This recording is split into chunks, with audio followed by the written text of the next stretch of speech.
My name is Cassidy Hart, and if I could go back 6 months and stop myself from opening my laptop that night, I would. Not because of the treasure map, but because of what happened after we followed it. It all started in my tiny off-campus apartment in Northern California.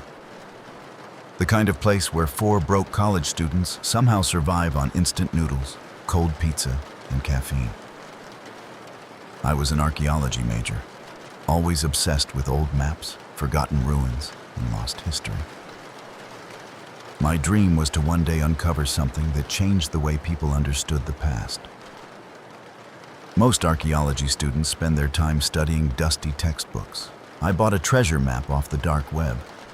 It was 3 in the morning during finals week when everything went wrong. My friend Noah kicked open the living room door, holding his laptop like he'd just discovered Atlantis. "You guys need to see this," he said. On the couch was Maya, scrolling through photos on her camera. She was a photography major who documented literally everything in life. On the floor was Liam, our computer science genius, who looked permanently stressed about something. And then there was me, half asleep, surrounded by open textbooks. "Noah," Liam groaned. "If this is another conspiracy theory about the Knights Templar, it's a treasure map." That got everyone's attention. Noah dropped the laptop on the coffee table and spun it toward us. The website looked wrong. Black background, strange symbols in the corners, listings for things that definitely shouldn't be sold online. Antique weapons, rare coins, old artifacts, stuff that looked like it belonged in museums or pirate movies. "This," Noah said proudly, "is a marketplace on the dark web." Liam immediately sat up. "Nope, absolutely not. Close it." But Noah had already clicked a listing. A photograph filled the screen. It showed an old folded map, yellowed with age. The title read, 1800s Expedition Map, Lost Treasure Site, Eastern Europe. My heart started racing. "Okay," Maya said slowly. "That's actually cool." The seller had posted several photos. The map looked real. Handwritten markings, coordinates scribbled in faded ink. Odd symbols scattered through the forested area drawn on the paper. Below the photos was a short description written in broken English. "Map found during estate cleanout. Expedition hid wealth before war. Location remote forest. Many search. None find treasure." Liam rubbed his temples. "This is fake." "Obviously," Noah said. But he didn't close the page. Instead, he pointed at the price. $60. Maya blinked. "That's cheaper than my camera battery." I leaned closer to the screen. Something about the map looked authentic. The way the ink faded, the hand-drawn compass, the coordinates scribbled along the edge. It didn't look like someone had just made it for fun. It looked old, really old. "This is probably someone scamming bored people," Liam said. "Probably," Noah replied. Then he looked at me. "But imagine if it's not." I felt the excitement building in my chest. A real expedition, a real mystery, a real chance to find something nobody had discovered yet. My brain screamed, "This is stupid." My mouth said something else entirely. "Buy it." Liam stared at me like I'd just lost my mind. "You're the responsible one. Why are you encouraging this?" I shrugged. "Because if it's fake, we wasted $60. I pointed at the screen. "But if it's real?" Noah grinned. "We become the 4 idiots who accidentally found buried treasure." Maya laughed and lifted her camera. That would be the greatest documentary ever. Liam looked around the room like he'd somehow ended up trapped with 3 insane people. "You guys are going to get us arrested." But 10 minutes later, Noah hit purchase. And just like that, our lives changed. The map arrived digitally the next morning. It was a high-resolution scan of the original paper. When I opened the file, my stomach flipped. It was way more detailed than the listing photos showed. There were symbols marking different points in a dense forest region in Eastern Europe. Coordinates, landmarks, and something that looked like a final X deep in the woods. The map had small notes scribbled along the edges. Most of them were faded and hard to read, but one line stood out clearly.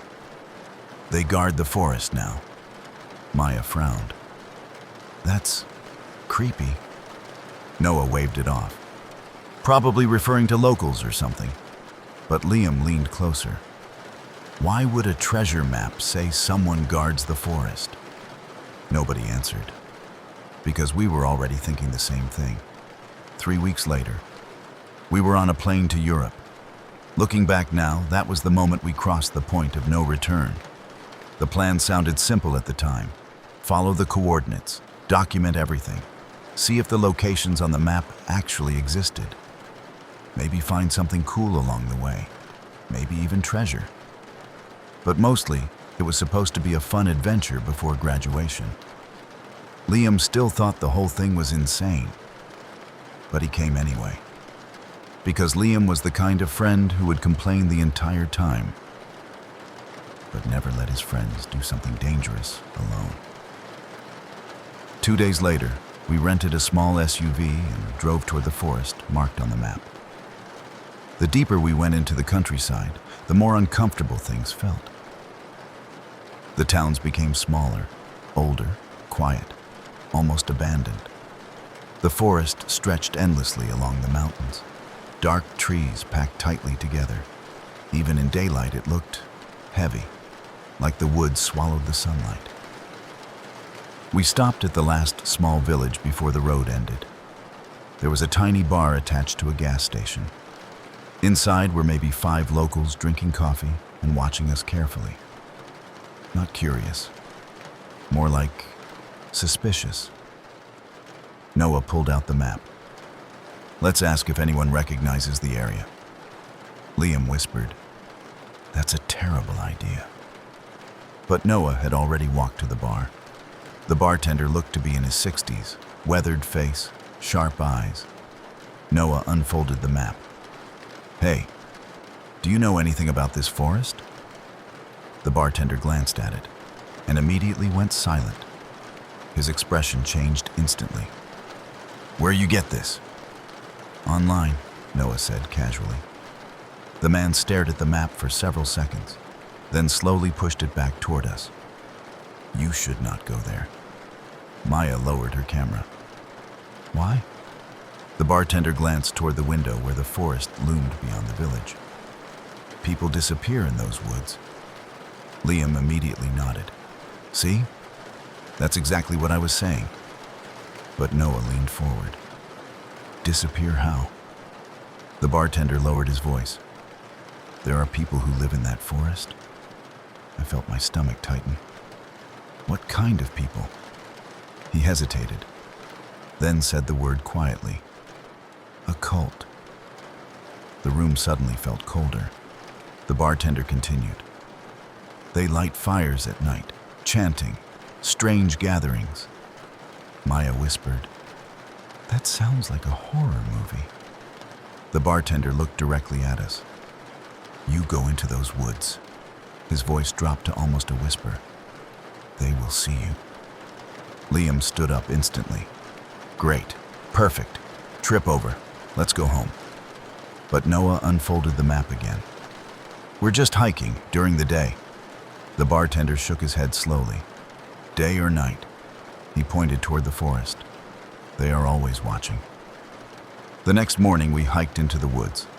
At first it felt normal. Tall trees, fresh mountain air, sunlight cutting through branches.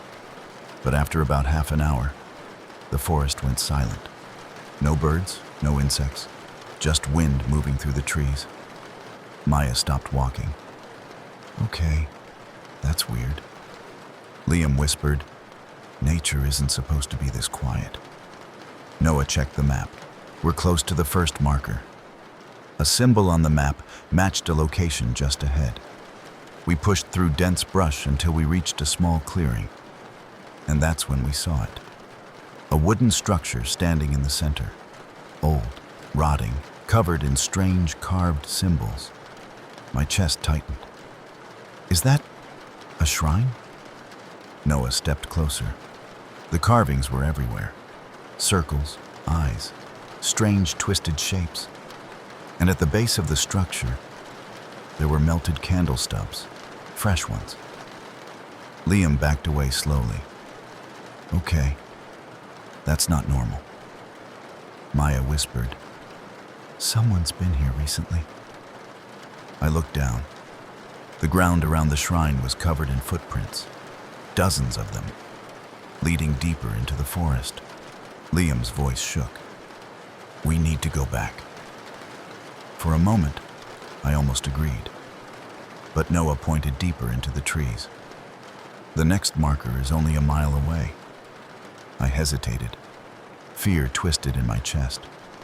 But so did curiosity. A real treasure map, real locations, real evidence someone had been following it. Finally, I said the worst possible words. "Let's just check the next one." Liam groaned. "You're all going to get us killed." None of us laughed. And as we walked deeper into the forest, I couldn't shake the feeling that someone was moving between the trees just out of sight, watching us, following us, waiting. Then suddenly, Maya stopped. "Guys." We turned around. Liam was gone. He had been walking behind us just seconds earlier. Now the trail behind us was completely empty, and somewhere deep in the forest, a distant sound echoed through the trees, chanting.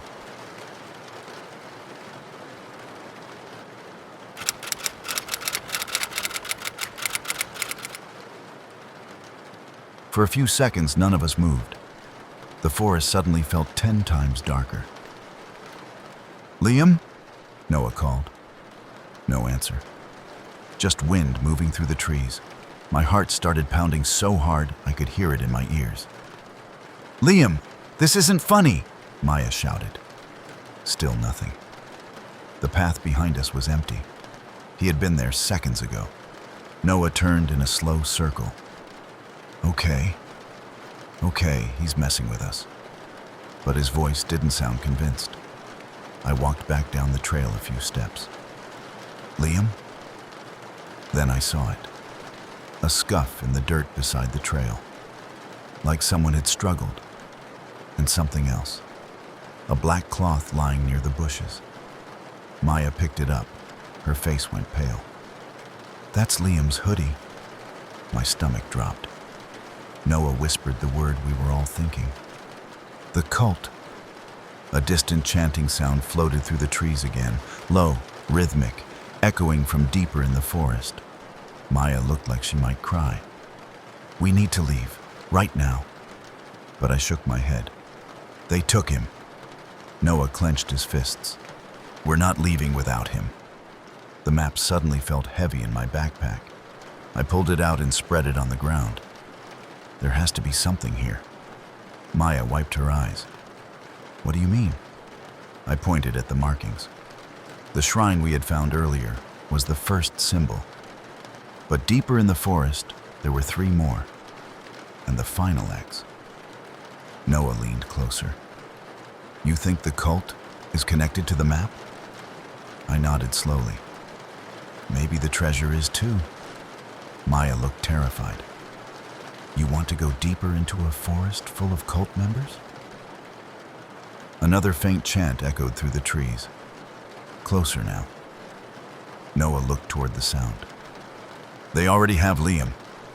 He grabbed his backpack. "So we're getting him back." I took a deep breath. Fear was crawling up my spine, but there was no way we were leaving him. "Let's move." We followed the direction of the chanting. The deeper we went, the stranger the forest became. The trees grew taller, thicker. The air smelled like smoke. After about 20 minutes, we saw light flickering through the trees, firelight. Noah whispered, "Stay low." We crouched behind a fallen log and looked down into a clearing. and what we saw made my blood run cold. At least 20 people stood in a circle around a massive bonfire, all wearing dark cloaks, their faces hidden by wooden masks carved with the same strange eye symbol we saw on the shrine. And in the center of the circle was Liam, tied to a wooden post, his mouth taped shut. Maya grabbed my arm. "Oh my God." Liam looked terrified. The chanting grew louder as the masked figures raised their arms toward the sky. One of them stepped forward. He wore a mask carved with 3 eyes instead of 1. The leader. He lifted something into the firelight. A metal chest, old, rusty. My heart skipped. "That's the treasure," Noah whispered. The leader spoke in a language none of us understood, but the meaning was clear. This was some kind of ritual, and Liam was part of it. Maya whispered, "We have to do something." My brain raced. 20 cult members, 3 terrified college students. Not great odds. Then Noah pointed. "Look." Behind the ritual circle was a small wooden hut, probably where they stored supplies. An idea sparked. "We distract them," I whispered. Noah looked at me. "How?" I pointed to Maya's camera bag. "You still have your drone?" Her eyes widened. "Oh," she grinned nervously. "I like where this is going." 5 minutes later, Maya quietly launched the small drone into the air. It buzzed above the treetops before flying straight toward the clearing. The cult members kept chanting. Then suddenly, the drone blasted Maya's loudest music through its speaker. A screaming heavy metal track exploded over the clearing. The chanting instantly stopped. Everyone looked up in confusion. "What the?" The drone swooped low over the fire. One of the cult members tried to grab it, missed. The drone blasted the music louder. People started shouting. Chaos. Noah grabbed my arm. "Go!" We sprinted toward the post where Liam was tied. His eyes widened when he saw us. "Shh," I whispered, ripping the tape from his mouth. "Oh, thank God," he gasped. Noah cut the rope with a pocket knife. Behind us, the cult members were still chasing the drone through the trees. Maya ran toward us. "Okay, that worked way better than I expected." Liam stumbled but stayed on his feet. "We need to run." But before we left, my eyes landed on the metal chest beside the fire. The treasure. Noah saw it too. He grinned. "Cassidy," I sighed. 30 seconds. We rushed to the chest. It was heavy. Ancient lock rusted shut. Noah smashed it open with a rock. Inside, gold coins, old jewelry, small velvet bags filled with gemstones. My jaw dropped. "Holy," Liam grabbed a handful. "This is real." Maya snapped a quick photo. "Proof!" Then angry shouting erupted from the trees. The cult had realized what was happening. Noah slammed the chest shut. "Time to go." We grabbed as much as we could carry and sprinted into the forest. Behind us, the cult members shouted and chased after us. Branches whipped past our faces as we ran. My lungs burned. Liam wheezed beside me. "I almost got sacrificed, and now I'm doing cardio." Maya laughed nervously. "I'm definitely putting this in the documentary." After 10 minutes of sprinting, the forest finally opened up. The trail. The SUV was still parked near the road. We jumped inside. Noah slammed the gas. The tires sprayed gravel as we sped away. Behind us, the dark forest disappeared into the distance, and no one followed. 3 months later, we were back in California, safe and very, very rich. Turns out the treasure was part of a private expedition from the late 1800s that vanished during political chaos in Europe. Historians believed it had been lost forever. The cult had been guarding the area for generations, believing the treasure was sacred. But they definitely didn't expect 3 college idiots with a drone. After legal negotiations with the government where it was found, we were allowed to keep a significant portion of the recovered treasure, enough to change our lives. Liam paid off his entire student debt. Maya's documentary about the adventure went viral. Noah started planning a career in historical exploration. And me? I switched my archaeology thesis topic to something much safer. Ancient pottery. Very boring, very non-cult related. But sometimes at night, I still think about that forest, the chanting, the masks, and the map. Because before we left Europe, I noticed something strange. There was one final symbol on the map we never visited, far deeper in the mountains, far away from the cult's camp. And next to it, one final handwritten note. The real treasure lies beyond. I haven't told my friends yet, but someday we might go back.